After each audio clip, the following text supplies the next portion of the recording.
American traditions, courage, and my personal favorite, a good old-fashioned fight.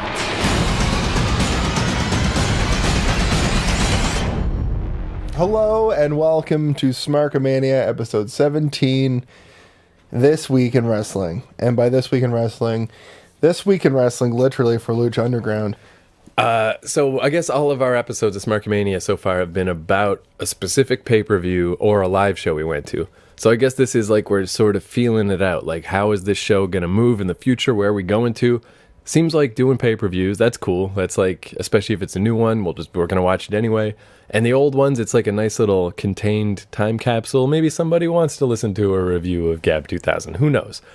But yeah, where we were starting to hate ourselves and our lives was too much year 2000 WCW. Just too much. It just wasn't working. So yeah, now we're like, well, what else can we do in this podcast? So let's just try a bunch of shit and see how it goes. Well, okay, so what we learned through all of this is WCW 2000 era was pretty, bad. And not pretty bad in the, it's funny to, make fun of, David Arquette's the champion, blah, blah, blah. No, it just gets really... It gets really taxing on your emotion for professional wrestling. I guess, too, what do we expect? If you just watch one random pay-per-view, you're like, oh, that's funny. I remember those times. That was dumb. Why did we think 4 in a row or whatever would continue to be entertaining? Of course not. But then we get to Slamboree 2000. We almost just, create another Juggalo report, and because it was just oh, God, this fucking thing took us 6 hours to watch. But then WrestleMania 31 happened last week, and we were just excited to talk about wrestling again once we got to the part that we were talking. So this week, we just started by watching NXT, and we realized that wrestling can be stupid and awesome at the same time, but it's better to watch wrestling when you're ecstatic to watch wrestling, but also wrestling you want to watch. Yeah, and even though NXT, I don't know that there was much in particular that went on this particular week, but yeah, I guess there's a lot of wrestling out there, and yeah, it is a disservice to us really to keep watching old WCW, and NXT, it is kind of the gateway of even if you're just a total WWE dude, mostly we are. It is that taste of indie wrestling a little bit, and it's oh, all right, if that's so cool, why not check out Lucha Underground or see what fucking Shikara is, or watch some other weird crap, we can start branching out. But this week we did not watch Shikara. We didn't. No, we didn't branch out very far. We watched NXT, and we watched Lucha Underground, and we watched an old SmackDown. Yeah. But it's the start of seeing what's going on with the outer worlds of wrestling. And as far as NXT ended up, it was just a regular NXT, but we noticed that they show all this filler content NXT stuff, and then the main event will be the title match between Kevin Owens and Finn Balor. And this week it was a 2 out of 3 falls with Hideo Itami and Tyler Breeze. They just throw that at us. So I feel like the whole program is based around what the main event is going to be. It's amazing too how much they fit in for a little hour-long show. It's nothing of big storyline consequence happened, but it was a bunch of stuff and all these matches, and I'm wow, this must be the end of the show. Yeah. Oh no, they're gonna squeeze in a 2 out of 3 falls match on top. Holy shit. And when we get to the middle portion of the podcast and we talk about the difference between this NXT we've been talking about and the entire card of main event, which we also kind of went over, we're gonna talk about Emma, and I'm just gonna run down the Lucha Underground card because from my point of view, it doesn't really mean all that much.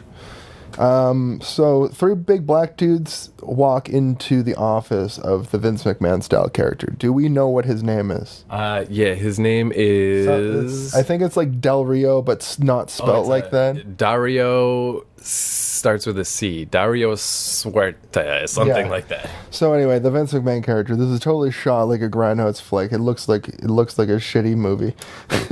That's what's so I just can't. I don't know, with Lucha Underground, It's weird. It's like it just doesn't commit to any one thing because it's kind of like Grindhouse, but not enough. But the overarching storyline was very similar to the SmackDown we're also going to talk about, where they went back to do behind the scenes stuff where they're talking to the Dario Ducarte or whatever, fucking Dos Los, inevitable. But inevitable, actually. I think his name is Dario McMahon. Dario McMahon. Well, his name's Vince something. I know it. But I mean, it keeps going back to that, and he's sitting in his like. Remember the show The Dinosaurs? Yeah, sure. Well, you know the like boss in the His construction job. Construction job. You know how he sat. He was giant in that like trailer. Well, that's what I felt like every time they went back to the behind the scenes. He was sitting in his fucking tiny office and he has this big Vince McMahon character, and he keeps he keeps dictating what's going to happen throughout the night. So what we end up seeing is Big Rick is there like so pissed because who's Big Rick is Ezekiel Jackson, who is a fucking giant man. He's like Titus O'Neil on fucking steroids. Yeah, he's like Titus O'Neil's dad. Yeah. So he's really pissed off because like the week before, so the group of people took his eye out. I assume it was the people that he's feuding with tonight. What was that like? Like, did they just burn him with a cigar or something? Like, they didn't literally tear his eye out, right? No, it looked like a stabbing weapon. They fucking gutted his eye out of his eye. But they can't just commit to him never having an eye, right? Like, I don't know. I guess we'll see. But that's like insane. But the Vince McMahon character, he just hands big fucking Rick a stack of money. He's like, not only did you get this money, but you're going to be the first person to enter into a new championship tournament called the Trios Tournament for the triple tag team championship. Like three belts. Instead of they have their Lucha championship, and instead of debuting a tag title, they debut a Trios title. Yeah, that's cool. I like that a lot.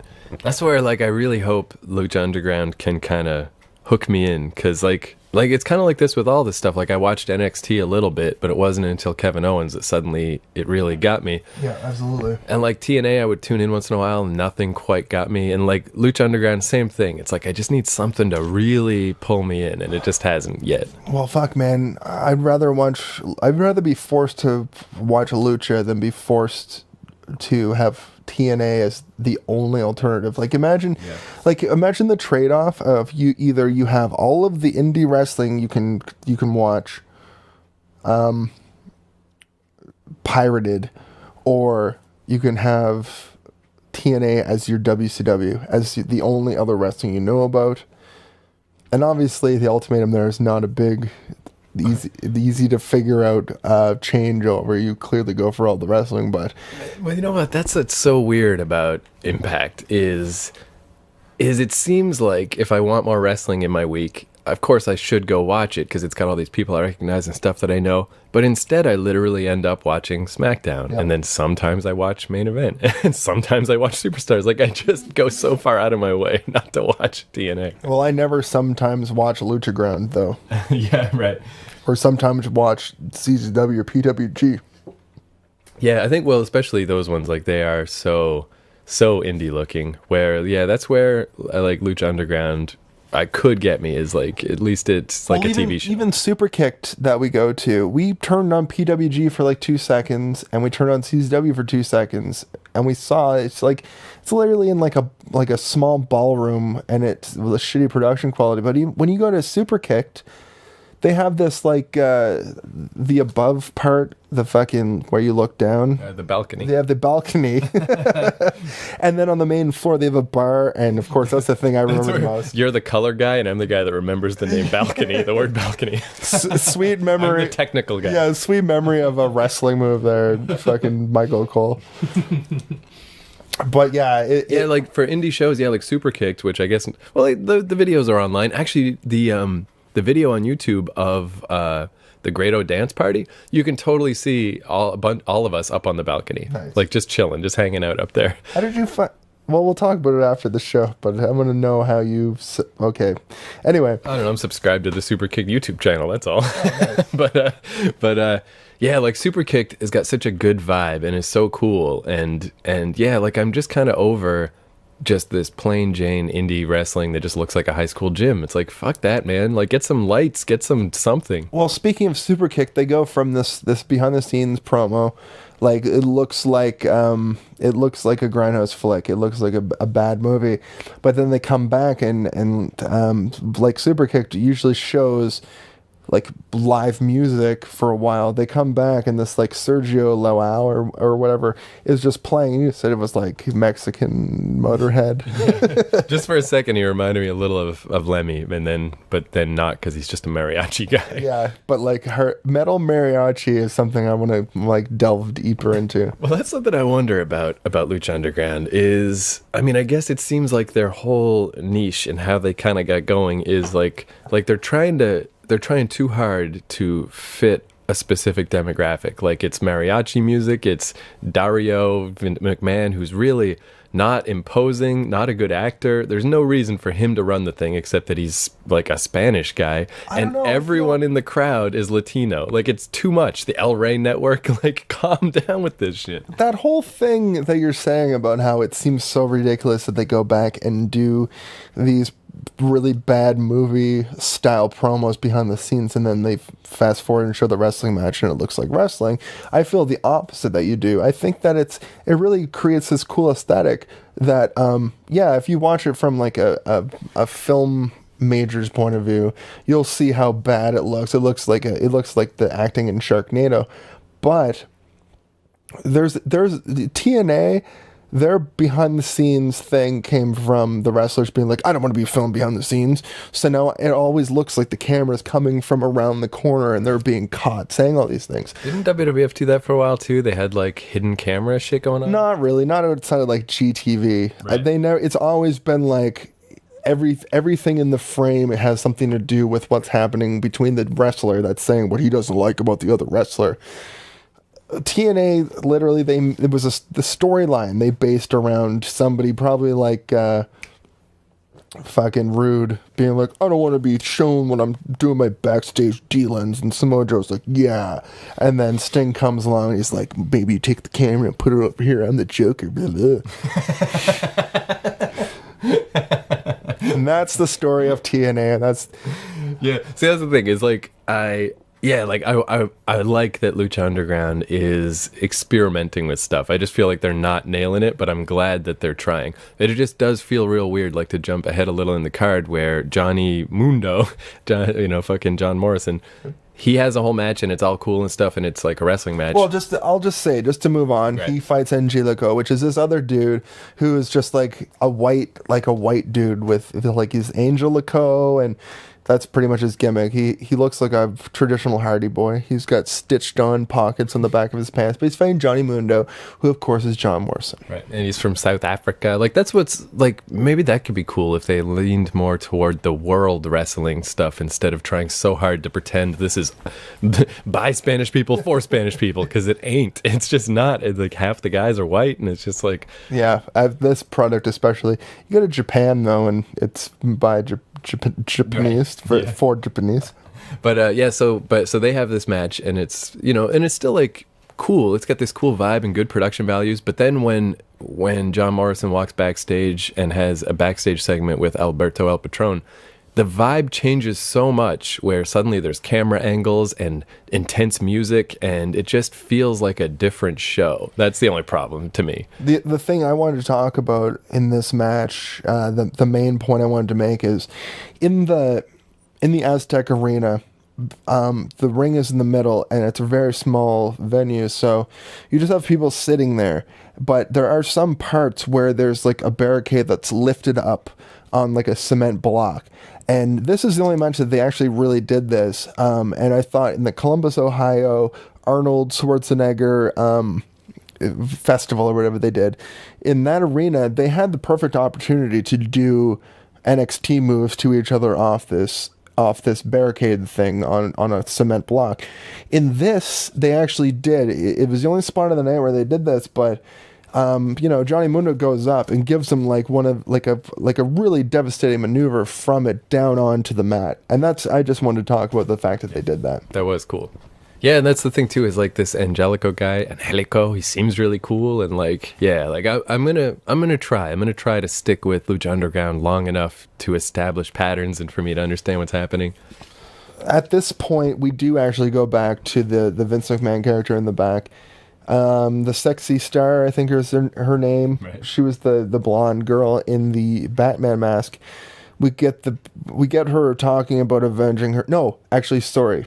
This was just a woman who I don't know who looked like Gail Kim talking about avenging her father in what literally looked like a scene from Kill Bill. Like Tarantino directed this scene. Anyway, that's when we get to the Del Rio and Johnny Nitro becoming friends, like you were talking about. Did you want to delve into that a little bit? I guess mostly it's just that for all these segments, the tone is so intense. Like the music playing is just like and it's just like, I don't know, is it really that intense what's happening right now? Like there's always a certain silliness to wrestling that I feel like you kind of gotta, turn into the swerve. Or Did you ever watch The Guyver when you were like way too young? No, I don't know. Do you mean the live action one or the anime? No, I never saw That's what I get. Like, what was a RoboCop when you're way too young? I get this. I did see weird, RoboCop when I was way too young. Yeah, I get this weird. Like, this show gives me the vibe that like I'm seeing something I shouldn't, even though I'm a fucking 30-year-old man. Like, oh shit, man! What if that guy gouges the eye out of the other guy and shoots him and leaves him for dead, and he becomes a Robo Man? Well, here's a weird thing I'm thinking a little with my early exposure to Lucha Underground is yeah, like it's cool to try new stuff and to expand the boundaries. Like I was saying to you when we were watching SmackDown, like it really has been 15 years or 20 years of the invisible line at the top of the ramp that people can't pass and all this stuff. Yeah.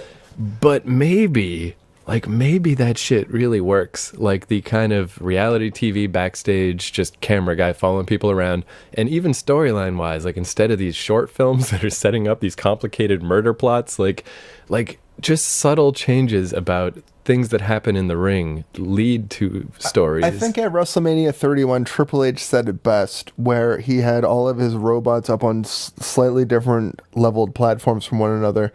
And I guess he didn't really say anything, but my point is the reason why that imaginary barrier has been placed there is because the stage and the ring are pretty much at the same level. So they're standing at eye level to each other, talking to each other. So I think that's where that invisible, that's just a theory. Right. That's just a Smarkamania theory. Well, the other thing I was thinking that maybe, like, this is what's so weird too, is like, to me, Lucha Underground is a super weird show. Because it's just like, it's not playing by the normal wrestling rules. It's doing all this weird stuff.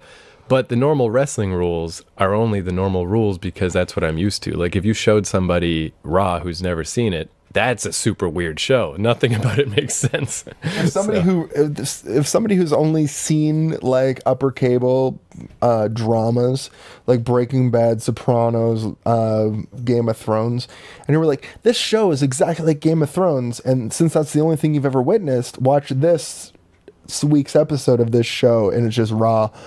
Yeah, like to them, Lucha Underground would probably be easier to understand, right? Yeah, absolutely, because even how much I praise this week's episode of Raw with Brock Lesnar fucking just ruining the WWE, you'd still have to explain why this guy ruined WWE, but by what Lucha Underground, through the whole thing, we're like, oh, the narrative is dictating that this is happening. Like, for instance, you were saying how weird wrestling is. Well, they promo this next match as a best of 5 series, right? And the winner gets a unique opportunity. They don't say what the unique opportunity is. And we have to get about halfway through the match before we realize that, oh, they're not going to do a best of 5 like that best of 3 we talked about with Hideo Itami and Tyler Breeze. Right. It's going to be a best of 5 over the course of shows. Now, I know that Lucha Underground is looking to do a WrestleMania. So when you even said, man, I remember you being like, well, if they did it on WWE television, obviously the 4 to 5 match would happen at the pay-per-view. Right. But here it's like, what's going to happen? So next week we're going to see these guys wrestle again. Of course, those guys are Drago, who is a dragon gimmick, and Aerostar, who's basically a Power Ranger. And Drago has the fucking black tongue of death. The black tongue of death, which looks like literally Nickelodeon gack in his mouth that he knows how to.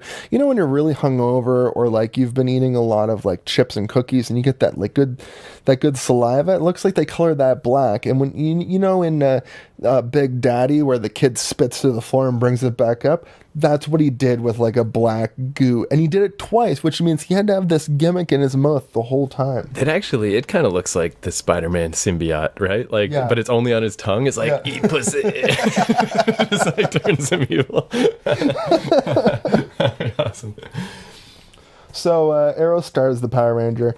He does like I just wanted to point out he did this weird splash, the over the top like torpedo splash where he puts his arms up against the sides, but he landed it like directly in the middle of his chest with his arms still up. I thought that was really funny. You know, it's one thing I do like a lot about Lucha Underground. I like that it's probably about 50% luchadors, but that it does have just John Morrison and Ezekiel Jackson and just like a bunch of other guys. Because if it was all luchadors, like I like them, but if it's all luchadors, I just can't give a shit.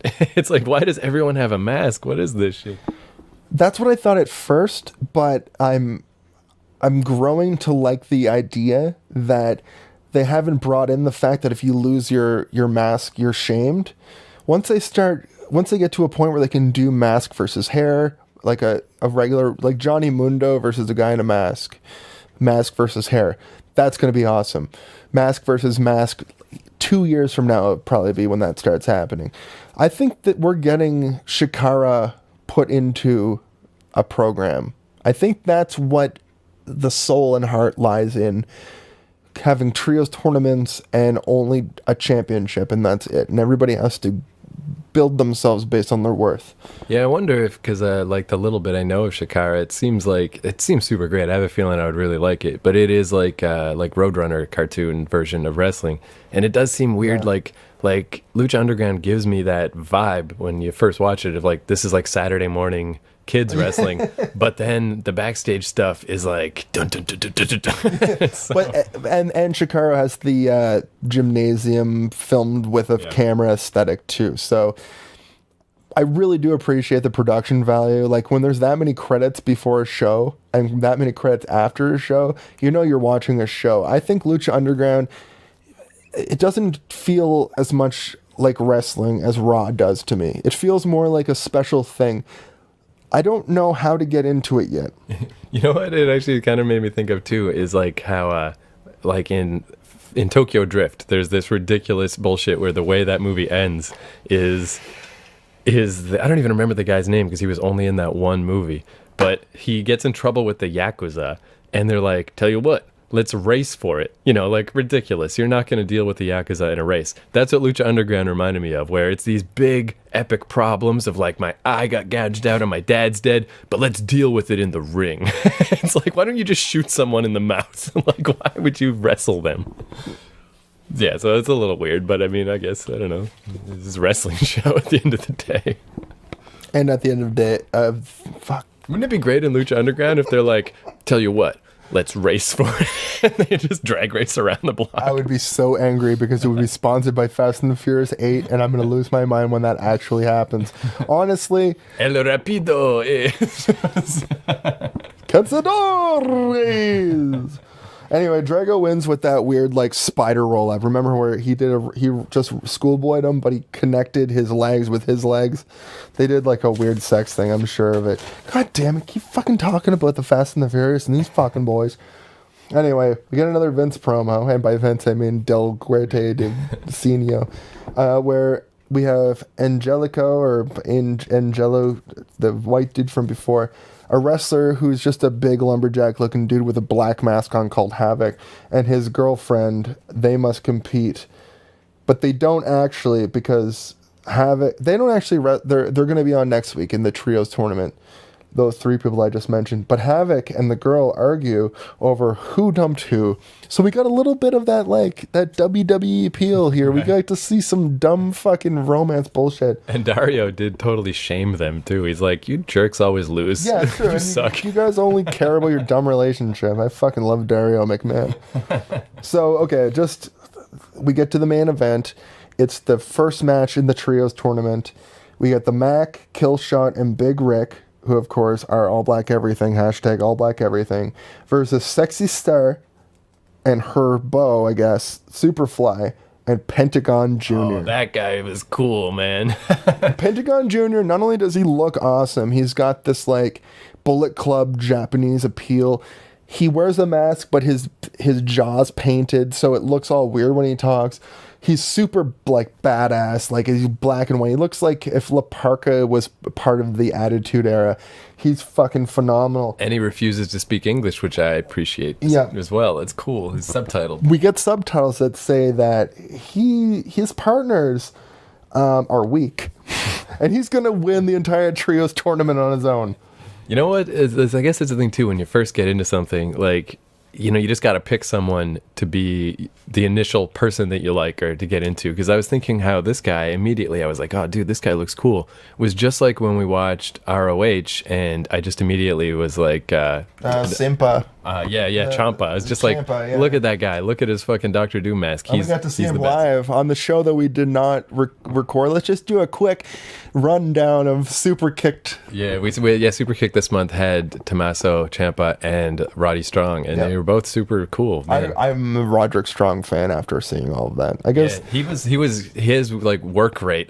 Like, people don't really bring that shit up much these days because they're smarks. Yeah, but it was crazy. He was just like man, he just really wanted everyone to remember him as an awesome dude, because it was amazing. And on that show, we also saw Jasmine in her final Super Kick match. She, of course, signed an NXT contract.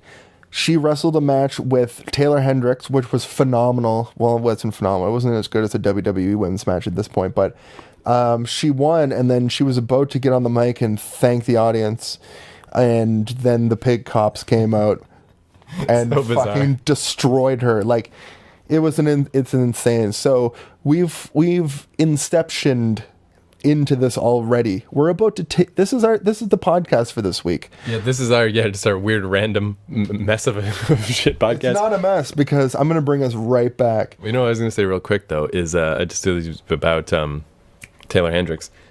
Is like, it's cool that we have Julia is like our female correspondent, like wrestling friend. It's nice to go to shows with a girl and get her perspective. Absolutely. But man, there are times though when we could not like pass each other in the night more, because Julia said to me, she's like, I don't know, I didn't really think Taylor Hendricks was really all that hot when I saw her in real life. And it's just like, I could not disagree more. She is so hot, it is ridiculous. I can't believe that she was fired from TNA for being, I'm doing quotes, too fat, and she looked that good as a rosebud on Raw and didn't get signed immediately. Yeah, man. It's like, well, we were talking about Summer Rae, and like, what's going on with Summer Rae? She's like literally a toothpick with arms and legs.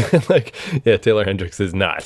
She is the opposite. No, she's a buxom redheaded babe. Like, I wish she had Eva Marie's place, because we know that Taylor Hendricks can fucking bump. So I feel like that's always been a thing too, with just like the media in general, is like, why is everybody so scared of like chicks with curves, man? Like, I feel like Mad Men is like the only show in the world that was just like, let's be okay with this. When it really killed me was DOA, the Dead or Alive, the fighting games.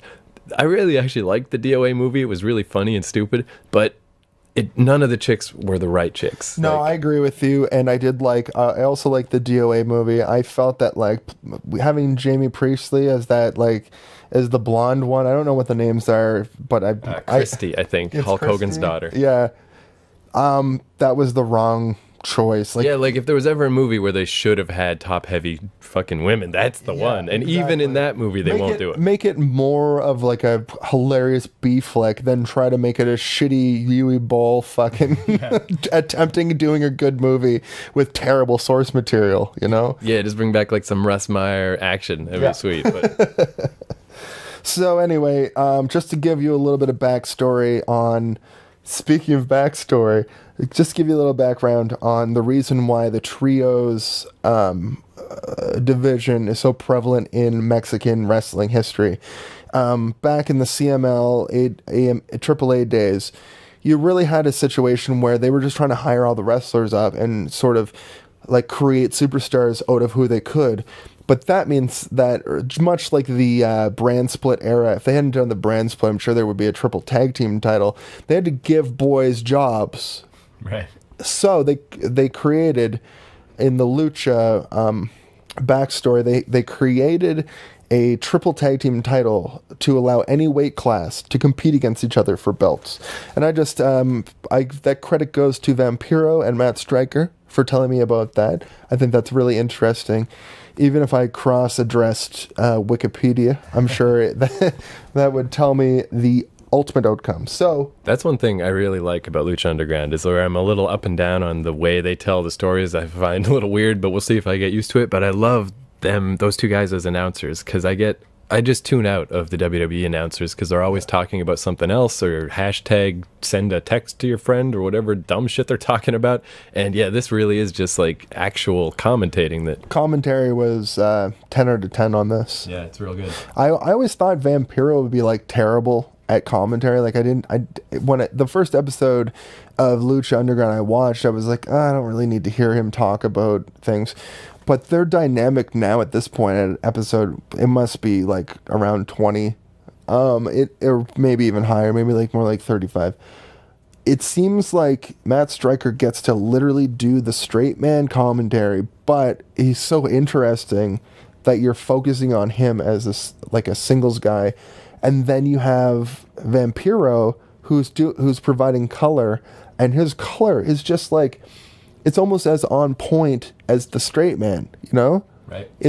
You have the comedy and drama at the same time, I guess, is what I'm trying to get at there. And though he is too, like, man, Lucha Underground, it's so confusing to me where that's another example though of, as much as those guys are awesome and they're really working out well, but trying to push for the Latino market so hard that Vampiro's got his shirt that only the top two buttons are buttoned, and he's got his like tattoo tier, and he's like sitting in a lowrider. It's just like, will you just calm down with this? Like, he got rid of his dreads, but I feel like the dreads would still work. And I was saying while we were watching that I just think it's funny when you look at the crowd in Lucha Underground. It's so like, there's occasional little smark here and there, and the rest is all like Mexican dudes. Yeah.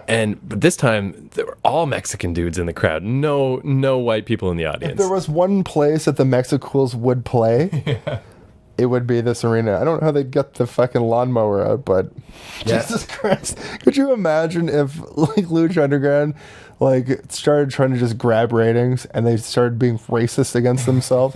Like you pointed out to me that it was literally all Spanish people, like people from Mexico or people from the southern United States in attendance for the audience. And then white people did start to stick out like a sore thumb. Like it's a really weird dynamic that they're creating by doing this, because it's literally opposite. It's literally the opposite of WWE in the way that, like, when you watch WWE television, everybody in the background is like a white guy or a black guy, but mostly white guys. Or if they have a fan base of any other demographic, they like don't care that they do. Exactly. Like, yeah, I am really interested, though, to see what happens with Lucha Underground as time goes on, because it's clear they have this vision that they're sticking to, regardless of whether it makes sense or not. But eventually, like, just economics, that's what I love about wrestling in some ways. It's just fucking weird, and it'll just change, and it like a year from now, it's going to be a different thing, I'm sure. Well, I think even outside of WWE, all wrestling is sort of a mirror of society and culture, like in one way or another. Like, culture is like, right now, like, it's not politically incorrect to vote for somebody who's like, the next election is what I'm kind of getting at. All the candidates are fucking garbage. So Seth Rollins being the champion, yeah. That's kind of what we're going in. It's not us, obviously. We have Stephen Harper to worry about, and you can't just like your 4 years run out, so now there's a new champion. So we have Stephen Harper as our champion forever at this point. Fucking Trudeau and fucking... He's the Triple H of Canada. He just won't stop. Yeah, he's the Trudeau. He's the new Trudeau. Fucking... Anyway, I got off track there. But what we do have happening is an amazing dichotomy in professional wrestling and the history of the world. But wrestling does the sort of lighthearted version of it. Even Brock Lesnar coming out and flipping tables. Like, I smiled the whole time. It's not real. Fucking Bradshaw and Booker T are fine. Michael Cole is going to press charges all he wants, but he's fine. You know, like... You know, that's weird, too, to see the things, like, the way that it does reflect, especially American society. So you see stuff that changed and stuff that didn't. But then, like, how just the basic stupid America versus Russia story still plays. And it will always play because America's retarded. And it's not even that. It's like... Most kids of the 90s even, they remember the Cold War, even though that was... The Cold War is prevalent because of how awesome Russian people are. I don't think there's a better way that I can say it than that. Well, I was just thinking, like, imagine a world where, I mean, obviously it's just like a US-Russia angle. It's like cheap heat and it's just silly, but it still works. Imagine a world where it didn't work. Like, imagine how different a society America would be for that to not work. It is never going to happen. It would have always just been the Middle East. But even I was thinking, like, in Canada, like, I don't know what they could, it just wouldn't, I don't know. Like, you could maybe get a Canada versus America thing going, but it wouldn't really have any... Or no, American villains, like American, like, wrestling characters who are, like, Republican, like, super conservative, they get over in Canada because we like to vilify and make the American villain the hero. Right. In the States, you can never have a Hulk Hogan being a heel.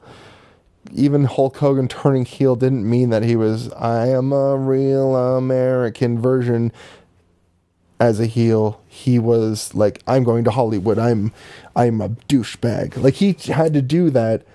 Imagine if John Cena turned heel and still had his American fucking nationality gimmick that he has going on right now. No. And then not only that, he helps and saves lives or whatever. Like, he does a lot of good things for a lot of people, and he can never turn heel for that reason. I think I got off track because I've been trying to get us back on track. All right, where were we? The only thing that I've been focusing on is Pentagon Jr. actually shushes the crowd and does a good slap. But we get to see that Mac dude who is part of Big Zeke's crew. He does a head tackle, which is basically a tackle with a headbutt. So Big Rick's crew wins, and that's the end of that show. Yeah. So I think that's going to be like my summer project is, and I guess we should say too, I guess last week, this is kind of what got Lucha Underground back in my mind, is there was this casket match that was fucking bananas. It was so violent and bloody and crazy. Blood and a fucking ripped mask, and fuck it.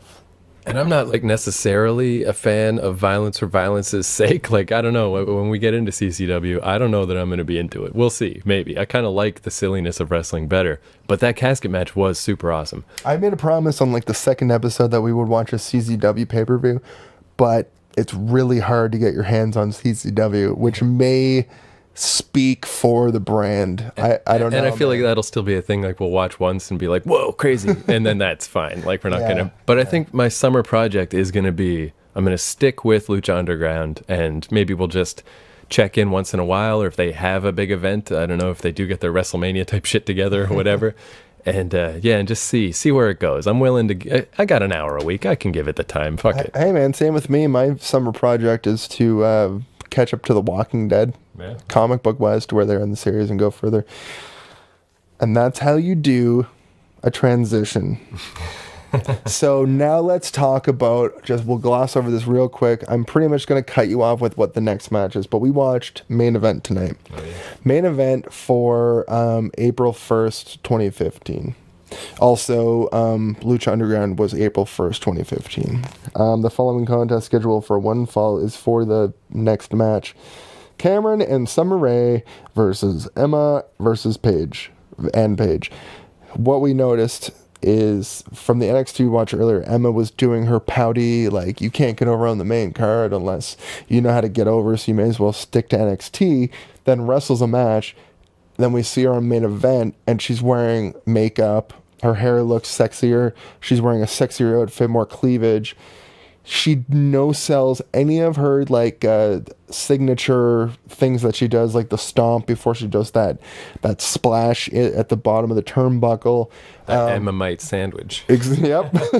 Yeah, she did like one little stomp and like stopped herself. Yeah.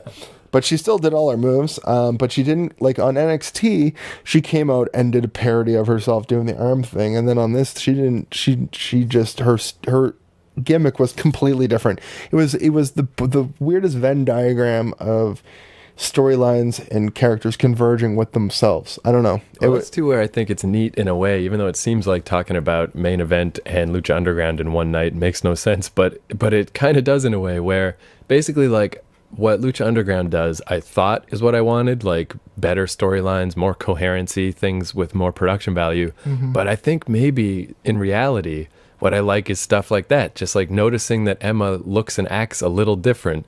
Like, I think that's the kind of storytelling I like better in wrestling. Looks and acts a little different within the same week on rival shows almost. Right. You know? It's almost like show, don't tell. Yeah. But it's also like we saw story progression within a week for wrestling, which is incredibly rare. Right. Because chronologically, that NXT happened 2 or 3 weeks ago, but they put it on the same night as main event.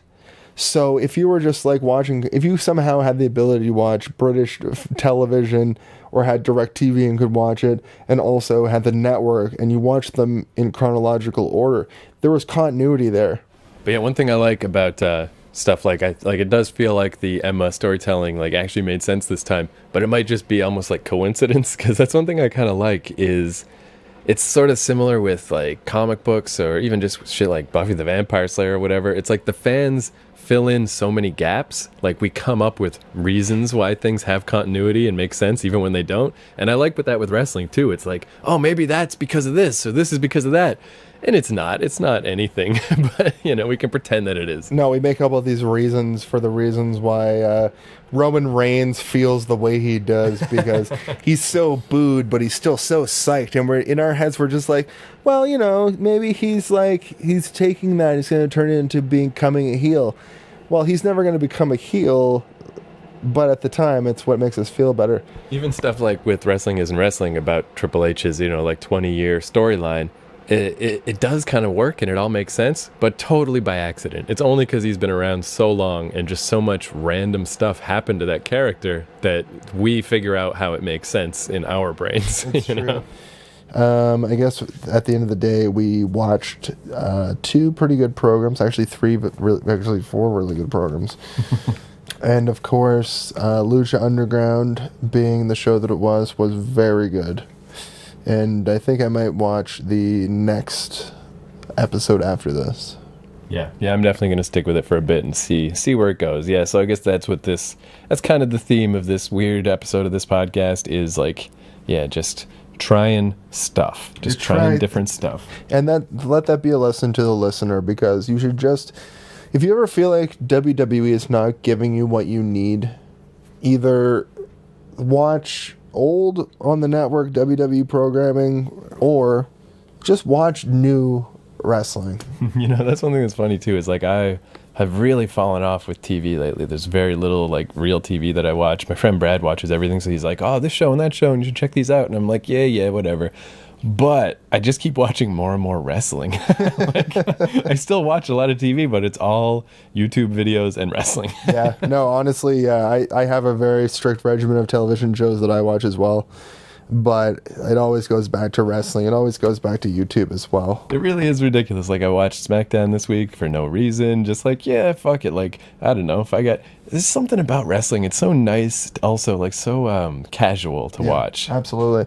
And there's so much of it. I think we talked about previously. I don't know if it was on the podcast or when we were talking before, but there's so much wrestling to watch. Yeah. That they're all, it was on the podcast. It was literally like 5 minutes ago.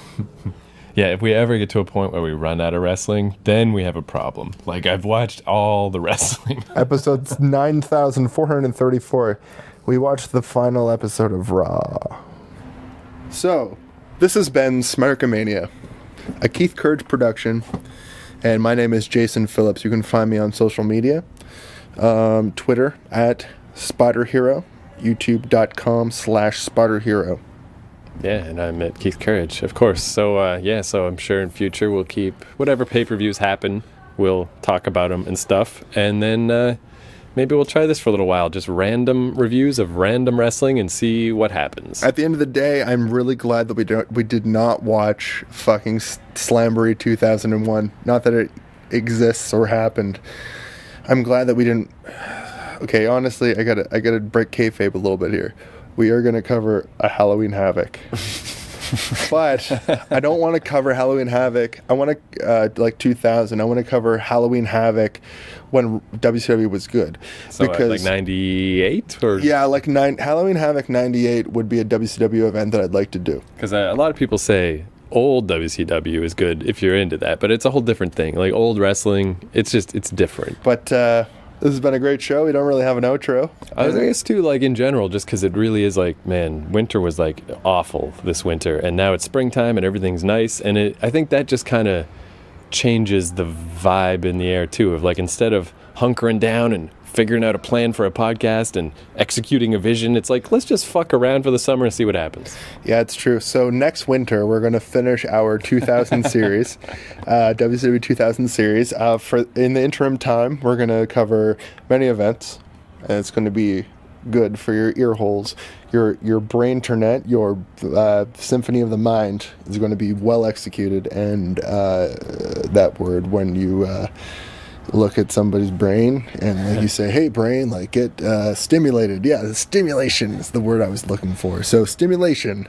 Play that song now. A little of that Triple H humping. It's my time and my dick fell off. It's my time and my dick fell off. What? Don't get it wrong, I don't make me soft. It's my time. Drinking champagne, baby. Shoot it at my mouth so it come down and spray me. It's my time.